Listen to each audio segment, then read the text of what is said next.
আসসালামু আলাইকুম। প্রিয় দর্শক আপনাদের সকলকে আমি আমার ফেসবুকে পোস্ট করে জানিয়েছি যে ভিপি এবং জিএস ২ পদেই শিবিরের যে প্রার্থী তারা অ বিজয়ী হয়েছেন এবং এই বিষয়টি যিনি জানিয়েছেন তার কাছ থেকে প্রাপ্ত যে খবর সেটা আপনাদেরকে জানানোর চেষ্টা করব। আপনাদেরকে খুব আ সহজভাবে একটা বিষয় জানিয়ে নিই যে ভোট দেয়া শেষ হয়েছে কখন আপনারা জানেন। তখন থেকে এখন পর্যন্ত সাংবাদিকরা সবাই সেখানে দাঁড়িয়ে আছেন এবং তারা অপেক্ষা করছেন যে আ ভোট আ গণনা শেষে ফলাফল জানার জন্য। আপনাদের কি মনে হয় যে ঢাকা বিশ্ববিদ্যালয়ের মতো ছোট্ট একটা জায়গায় অল্প কিছু ভোটার নিয়ে একটা ভোট সম্পন্ন হওয়ার পরে সেই ভোট গণনা করতে, করতে এত রাত লাগার কথা কিনা? এখানে যে বিষয়গুলো হয়েছে সেটা হচ্ছে উম আ মানে গোয়েন্দা সংস্থার সাথে খেলা করে আমাদেরকে মজার বানরের খেলা দেখাচ্ছেন। তাদের দাবি হচ্ছে যে এখন যদি নাকি ফলটা ঘোষণা করা হয়, আমি যেমনটা জানিয়েছি যে ভিপি এবং জিএস ২ পদে শিবিরের প্রার্থী বিজয়ী হয়েছেন। এটা যদি প্রকাশ করা হয় সেক্ষেত্রে ছাত্রদলের পক্ষ থেকে তারা ঢাকা শহরের সব জায়গায় তাদের ঢাকা বিশ্ববিদ্যালয়ের আশপাশে বিভিন্ন জায়গায় তারা অবস্থান নিয়েছে এবং সেখানে বিশাল আ পরিমাণে তাদের নেতাকর্মীরা সেখানে আছেন। তারা বিশৃঙ্খলা করবেন এবং সেটা যদি করা হয় তাহলে ৩য় পক্ষ এখানে সুযোগ নেবেন। আরে বেটা এই গোয়েন্দা সংস্থা এখন উপরে যারা আছে, সবই তো ৩য় পক্ষ। আপনারা এখানে এসে এইসব এই হুজুরগিরি দেখাইতে এসে আমাদেরকে ভুলভাল বুঝায়েন না। সো ফলাফল যা হয়েছে সেটা জানাইতে হবে। এই দেশের মানুষ শেখ হাসিনা এর আগে ওই নুরু ভিপি হয়েছিল। ওই সময় তারা চেয়েছিল সবগুলো ভোটই তারা নিয়ে নিবে। শেষ পর্যন্ত পারে নাই। ভিপি নুরুকে তারপর দেখেছে যে একটা দেই তাইলে আর পিছনেরগুলো নিয়ে কোনো হবে না। ওরে ভিপি বানায় রাখো, তার কাজ যা করার তোমরাই করবা। সেটাই হয়েছিল। শেখ হাসিনা এখন বাংলাদেশে নাই। শেখ হাসিনা সেই রাতের ভোট, তারপরে হচ্ছে গিয়া ডামি ভোট, ভোটারবিহীন ভোট, এইসব ভোট আর এই দেশে হবে না। যেটা ফলাফল হবে সেটা করতে হবে। কেউ যদি বিশৃঙ্খলা করে, মনে করেন ছাত্রদল যদি নাকি মনে করে যে তারা বিশৃঙ্খলা করে তারপরে জিতে যাবে, বিশৃঙ্খলা করে তারপরে তাদের ভালো কিছু হবে, তাইলে হোক কোনো সমস্যা নাই। আপনি যদি নাকি ৩য় পক্ষকে সুযোগ দিতে চান, তাইলে আপনি সুযোগ দেন। আপনার যদি ভালো হয় তাইলে হোক। আমরা এত ৩য় পক্ষেরে নিয়ে এত ভয় পাইয়া লাভ কি? আপনারা আসতে দেন, গোয়েন্দা সংস্থারে নিয়ে আবার সেনা শাসন আসতে দেন। তারপরে আওয়ামী লীগরে আবার ফের পুনর্বাসিত করতে দেন। কোন সমস্যা নাই। ভাই হিসাব খুব পরিষ্কার। এই দেশের মানুষ, সারা বাংলাদেশের মানুষ আজকে আপনাদের নির্বাচন দেখেছে। এক মহিলা এসে বলল, তিনি ফোন করেছেন, হয় ফোন করে তারপরে দেখেছেন এই হচ্ছে, এই হয়ে যাচ্ছে। একজন তার বান্ধবী একজন ফোন করে বলেছেন যে ভিতরে ক্রস চিহ্ন দেয়া সেখানে। সারা সারা দেশের সব মিডিয়া আজকে আপনার এখানে ছিল। একেকটা টেলিভিশন পত্রিকার ৮ টা ১০ টা করে টিম সেখানে কাজ করেছে। কারোর চোখে কোনো কারচুপি পড়ল না? এর আগে আমরা দেখি নাই কারচুপি নির্বাচন? এর আগে ওই উম ভিপি নুরও যে এবার হইল, ভিপি হইল, সেবার আমরা দেখি নাই কিভাবে সব বের করে দিয়ে ছাত্রদলের লোকজন সেখানে করছে। একজন প্রক্টরকে ধরা হইল। এগুলো তো সব মিডিয়াতে চলে এসছে। এবার তো আরো বেশি স্বচ্ছ ছিল। এবার ধরার জন্য তো কোনো মানে এই সায়েন্স দরকার নাই। যে মানুষগুলো সেখানে ছিল, যে মিডিয়াগুলো ছিল সবাই ধরতে পারত। একটা প্রমাণ নাই। আপনারা কারচুপি নির্বাচন বলে তারপরে একটা আরে ভাই আপনারা যে হারবেন এটা তো আমরা আরো প্রায় ১ মাস আগেই জানি যে আপনারা হারবেন। এটা নিয়ে এত নাটক-টাটক করে তো লাভ নাই। যদি জোর করে এখন কোন ধরনের করাইতে চান কিংবা মনে করেন রেজাল্ট দেয়ার পরে আপনারা সারা বাংলাদেশে একটা বিশৃঙ্খলা ঢাকা বিশ্ববিদ্যালয়ের আশপাশে একটা বিশৃঙ্খল পরিস্থিতি তৈরি করতে চান, বাংলাদেশের মানুষ আপনাদের এগুলো ভালোভাবে নেবে না। এর আগে শেখ হাসিনা যত জোর করে যত ভোটে নির্বাচিত হয়ে এসছেন, সেগুলোর পরিণাম কি এই দেশের মানুষ দেখেছে। তার চাইতে বরং প্রস্তুতি নেন। ভাই এখনো রেজাল্ট হয় নাই। আপনি যেহেতু জানেন না, আপনার কাছে যেহেতু আসে নাই, সো প্রস্তুতি নেন। বিজয়ী হইলে আপনি বিজয় মিছিল করবেন। বিজয়ী না হইলে সুন্দর করে একটা নতুন কালচার তৈরি করেন। বিজয়ী প্রার্থীকে ডেকে এনে তাকে ফুল দিয়ে তাকে বলবেন যে, "আমাকে এই শিক্ষার্থীরা চায় নাই। আ লেটস ট্রাই নেক্সট টাইম। আমার এবারে দরকার নাই তো এটারে নিয়ে এত কিছু করার।" তো আপনি সেটা করেন। সেটা না করে এখন আপনি চাপ দিচ্ছেন। আরেক গণেশচন্দ্র রায়। আর গণেশচন্দ্র রায় ঢাকা বিশ্ববিদ্যালয়ের ছাত্রদলের সভাপতি হইল কেমনে? আমি হিন্দু মুসলমান নিয়ে আলাদা করতে চাই না। কিন্তু এই গণেশ এইদিকে আরেক চাঁদাবাজ আছে হচ্ছে এই যে নিতাই রায়ের এই যে মেয়ে নিপুণ রায়, নিপুণ রায় আর তার বাপ গোয়ার শর। এই গোয়ার শর আর নিপুণ রায় এই ২ টার মানে চাঁদাবাজিতে ওই ট্যানারি পট্টি-টট্টি ওই সাইডের এলাকার লোকজন পাগল।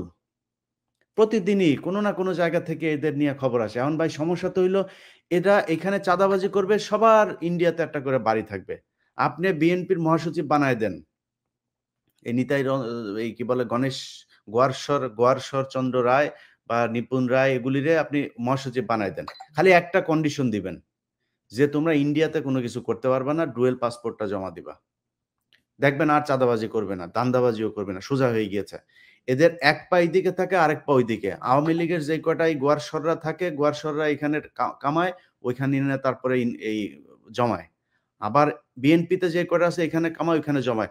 মূল কাজ একটাই, তথ্য রয়ের কাছে পাচার করা। সো এই গোয়ারশ্বরদের থেকে সাবধান। গণেশের সাহস হয়েছে একজন শিক্ষক, ভিসি, তার মতো একজন ভদ্র এই গত ১৫ বছরে বর্তমান ভিসির মতো ভদ্র ভিসি, নিরপেক্ষ ভিসি আসে নাই। এই ব্যক্তির সামনে সে টেবিল থাপড়ে তারপরে তার সামনে কথা বলে।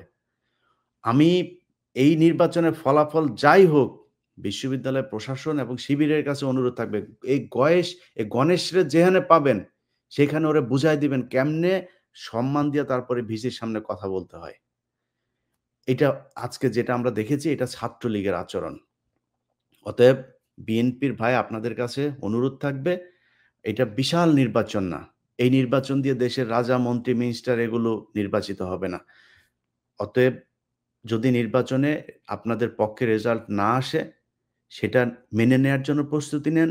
দেশে বিশৃঙ্খল কোনো পরিস্থিতি যেন না ঘটে, সেটা আপনাদেরও দায় আছে। আপনারা গেল ১৫ বছর যে কষ্ট করেছেন, আপনাদের ২-৪ জন এইসব রয়ের এজেন্টদের কথাবার্তা শুইনা যদি অপকর্মে লিপ্ত হন, এটার দায় কিন্তু এটার ক্ষতি কিন্তু সারা দেশের মানুষকে পূরণ করতে হবে। সো আপনাদের কাছে দায়িত্বশীল আচরণ আশা করি। আপনারা একটা মিছিল বের করবেন, একটা গন্ডগোল বের করবেন। সারা বাংলাদেশ থেকে আপনার এই ঢাকা শহরে আওয়ামী লীগ যুক্ত হয়েছে। ওই যশোর জেলার আওয়ামী লীগ বরিশাল জেলায়, বরিশাল জেলার আওয়ামী লীগ সিলেট জেলায়, সিলেট জেলার আওয়ামী লীগ ওই জেলায়। এরকম বিভিন্ন জেলায়, জেলায় তারা নানান ধরনের অপকর্ম করার জন্য তাদের ভেতরে এখন এই গ্রুপগুলোতে এই আলোচনা হচ্ছে। তারা টার্গেট নিয়েছে অমুককে ধরতে হবে। এটা যাবে কারা? বরিশাল থেকে যাবে হচ্ছে এ ঝিনাইদহে। ঝিনাইদহে যায় সেখানে মানে ঝিনাইদহের কেউ নাই। ঝিনাইদহের ওইখানের যারা আওয়ামী লীগের ছিল তারা কেউ দেখে নাই। একজন বিদেশে আছে, একজন ঢাকায় আছে। সেখানে তারা কিন্তু পরিকল্পনার সাথে সবাই আছে। এখানে আপনি নিউ মার্কেটের সামনে একটা ঘটনা ঘটাবেন। ডিজিএফআই আওয়ামী লীগের লোকজনদের নিয়ে এসে ঢাকায় এনে তারা তাদের ক্যান্টনমেন্টে পর্যন্ত থাকতে জায়গা দিয়ে রেখেছে। তারা মাঠে নামানোর জন্য প্রস্তুত। এসে তারপরে ঘটনা একটা ঘটায় দিবে। আপনিও মারা যাবেন। আপনি তো ছাত্রদল করেন, আপনি তো এটার সাথে নাই। কিন্তু আপনার বুকে গুলি চালাবে। ওরা ২-৪ টা লাশ ফালায় দিবে। এই যে আপনি সবশেষ দেখেন, এই যে নুরাল পাগলা, এই নুরাল পাগলাই বদমাইশের লাশ উঠায় তারপরে করছে। এই বদমাইশের লাশের মধ্যে মুইতা দিলেও সমস্যা না। আমি খেয়াল করি না। ওই নিজের ইমাম মাহাদি দাবি করেছে, ওরে মুইতা দেন। ওর কিছু বক্তব্য আমি পরে শুনলাম। তো মানুষের ক্ষোভ আছে। এই মানে ডিজিএফআই কিন্তু ভাই আপনি ধরেন এক জায়গায় দাঁড়ায় আছেন, ডিজিএফআই এর লোক যায় আপনারে মারধর শুরু করে দিবে, আপনার দোকানে ভাঙচুর। এটা করবে না। করে কেমনে? আপনার দোকানের সাথে আরেক দোকানদারের সম্পর্ক খারাপ। তারে দিয়ে আপনারে করবে যে, "ওরে একটু সাইজ করতে হবে, ওরে করো।" আপনি যাবেন যায়া ওর দোকানে ওরে যাবেন মারতে। ডিজিএফআই এর লোক ৪-৫ জন থাকবে। আপনি তো খালি গেছেন ওরে ২-৪ টা চড় থাপ্পড় মারতে। ডিজিএফআই এর লোক যায়া পেটের মধ্যে ঢুকাই দেবে চাকু একটা। হইল কি? ২ দোকানের এই ভাগাভাগি নিয়া দ্বন্দ্বে প্রাণ গেল আরেক দোকানদারের। মারল কে আসলে? তো DGFI. That's how they work. আপনার এই জিনিসগুলো মাথায় রাখতে হবে। এই নুরাল পাগলার এখানে যেমন ছাত্রলীগের ২ টারে পরে পাওয়া গিয়েছে, এগুলি ডিজিএফআই, এগুলি রয়ের। তারা এই সারা দেশে এইভাবে ঘটনা ঘটাবে। সো আপনি একটা মিছিল বের করবেন, মিছিল বের কইরা আপনার কাজ থাকবে, ভাই ছাত্রদল তো জীবনে ছাত্রলীগের মতো হিংস্র হইতে পারবে না। কিন্তু ছাত্রলীগ আপনার ভেতরে ঢুইয়া যাবে। এখানে শত, শত হাজার, হাজার মানুষ আসবে। আপনি জানবেন নাকি কে ছাত্রদল আর কে ছাত্রলীগ আর কে ভারত থেকে এসছে? চিনবেন আপনি? চেনা তো সম্ভব না। যেই কারণে আমি মনে করি যে আজকের যে ঘটনা, এই ঘটনা যদি নাকি আপনারা মনে করেন সামনের নির্বাচনে আপনি ২০১২ সাল ১৩ সালের ঘটনাগুলো যদি দেখেন, সেখানে একই অবস্থা ছিল। এই আওয়ামী লীগ জোর করে আপনি দেখেছেন যে সেই যে খুলনায় ছিল মনি, তারপরে ঢাকাসহ বিভিন্ন জায়গায় হেফাজতের ঘটনার পরপর যে নির্বাচনটা হইল, সবখানে আওয়ামী লীগের ভরাডুবি হয়েছে। তারা কি করলো? জোর করে সেখানে নির্বাচিত হলো নিজেদের লোকজন। জোর করে এই মেয়রদেরকে ক্ষমতাচ্যুত করলো, জেলখানায় নিল। ১৪ সালে, ১৮ সালে, ২৪ সালে যে নির্বাচনে সবখানেই তো আওয়ামী লীগ জিতেছে। লাভ হয় নাই তো। সো জনগণের মন কেমনে জয় করা লাগে, কেমনে জয় করা যায় সেই ব্যবস্থা করেন ভাই। নাইলে এইভাবে জোর জুলুম এইসব শয়তানি বাটপারি এগুলি কইরা করা যাবে না। আমার কথা যদি জিজ্ঞেস করেন, আমি এবারের নির্বাচনে সাদিক কায়েমের পক্ষে ছিলাম। সাদিক কায়েমের পক্ষে কেন ছিলাম? কারণ এই দেশকে ভারত, পাকিস্তান এই ভাগাভাগি করা এটা এই দেশের মানুষ আর চায় না। যারা আপনাদের মতো এই যে বিরানী আলম সহ যেসব আপনাদের নতুন স্বঘোষিত বিএনপি সেজে এখন বিএনপির পক্ষে কাজ করার চেষ্টা করছে, এই মানুষগুলি আপনাদের ধ্বংসের জন্য যথেষ্ট। আর কিচ্ছু লাগবে না। আপনি যদি নাকি আজকে এই ভারত, পাকিস্তান এই না নিয়ে আসতেন, আমরা যেতাম না তো তাদের পক্ষে। আরে ভাই, এখন আপনি যদি মনে করেন যে বাংলাদেশের মানুষ এই ভারত, পাকিস্তান এই খুশি তারা। পাকিস্তানি রাজাকার বললে তারা খুশি হয়ে যাবে। তাহলে তারা তাদের জন্য হাসিনার চেয়ে ভালো কেউ কিছু ছিল না। হাসিনারে কেন তারা রাখে নাই? হাসিনারে রাখে নাই কারণ তারা এই ভাগাভাগি পছন্দ করে না। আপনারা যদি সেই কাজই করেন বাংলাদেশের মানুষ আপনাদেরকে ওইভাবেই রেড কার্ড দেখাবে। ভালো হইতে হবে ভাই। জামাত যা করে, ছাত্র শিবির যা করে, তার চেয়ে ভালো কিছু করেন। এই দেশের মানুষ শিবিরের আমি বিশ্বাস করি জামাত শিবিরের বাংলাদেশে বিএনপির অর্ধেক ভোটও নাই। তারা নির্বাচিত হবে কেন? আপনি আপনার কাজ করেন। সারা দেশে চাঁদাবাজি হচ্ছে, এটা সত্যি কথা। আপনি এটা লুকায়ে রাখবেন কিভাবে? আমি বলব না, পিনাকি বলবে না, কনক সারোয়ার বলবে না, আরেকজন বলবেন, কেউ না কেউ বলবে। সব দেশের মিডিয়া আপনি সেই পঞ্চগড়ের এক গ্রামের ওয়ার্ডের কমিটির স্বেচ্ছাসেবক দলের নেতা চাঁদাবাজি করতে গিয়ে কট। আরে ভাই সে যে চাঁদাবাজি করতে গিয়ে গ্রেফতার হইল, সে তো সেই পঞ্চগড়ের এক গ্রামের এক স্বেচ্ছাসেবক দল। হেডলাইন কি আসলো? হেডলাইন আসলো হচ্ছে স্বেচ্ছাসেবক দলের নেতা চাঁদাবাজি করতে গিয়ে গ্রেফতার। এরপরে তারেক রহমানের কাছে খবর গেল, যাওয়ার পর তারেক রহমান তো চাঁদাবাজির খবর শোনার সাথে, সাথে বহিষ্কার। অর্ডার দিয়ে দিয়েছে, সাথে, সাথে বহিষ্কার করতে হবে। বহিষ্কার কইরা দিল। এই যে গ্রেপ্তার হইল, নিউজ একটা হইল, বহিষ্কার করলে নিউজ আরেকটা হইল। ২ টাই কিন্তু পাবলিসিটি হইল যে আপনারা চাঁদাবাজি করেন। সো এখান থেকে বের হইতে হবে। আপনার দলে ভালো মানুষ আছে তো। এই বিএনপি গত ১৫ বছরে আমি তো মনে করি এদের ৮০ ভাগ মানুষ প্রচন্ড ভালো মানুষ। তারাই চাঁদাবাজির বিরুদ্ধে অবস্থান। তাহলে ২০% এ কন্ট্রোল করেন। তাদের কন্ট্রোল করার জন্য এক এলাকায় ৩ টা গ্রুপ। এক গ্রুপ যদি চাঁদাবাজি করে ২ গ্রুপ এক হন। আপনারা নিজেরা আরেকটা কমিটি তৈরি করেন। করে ওদেরকে প্রতিরোধ করেন। এটা যদি না করতে পারেন, দেশের মানুষ কিন্তু এখন ঘরের মধ্যে বইসা সবকিছু দেখে। কি হচ্ছে, কারা কি করবে, কিভাবে চলবে দেশ। তারা আপনাদের রেড কার্ড দেখায় দিবে। হিসাব করে চলতে হবে। নির্বাচনের যে গোয়েন্দা সংস্থা এখন সরকারকে চাপ দিচ্ছে, ভিসিকে চাপ দিচ্ছে যে এটা করা যাবে না। ছাত্রদলকে একটা দিয়ে ছাত্র শিবির আরেকটা এইভাবে ভাগাভাগি করে নিজেদের মতো করে করবে।